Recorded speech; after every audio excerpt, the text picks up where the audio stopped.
I'm feeling a little bit discombobulated right now.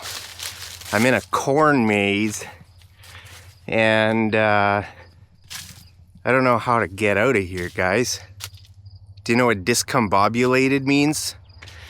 It means confused, disoriented. Where am I? Have you ever been flying on a plane and you fall asleep?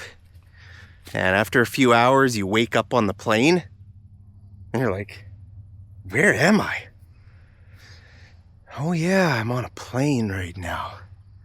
You just feel so confused, right? You feel discombobulated. Kind of your brain is all turned around. You don't know where you are. So right now I'm a bit discombobulated, guys. I'm in a corn maze. Have you ever been in a corn maze?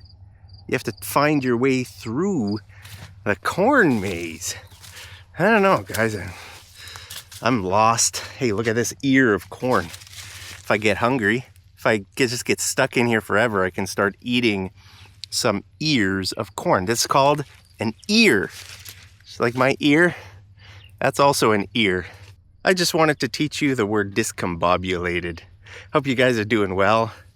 Hope you're having a great day wherever you are. Don't get lost in a corn maze today. I love you very much. Hope you're staying safe, healthy, and happy wherever you are. Smash that like button if you feel discombobulated, and I'll see you over in the next episode of Mad English TV. Take care.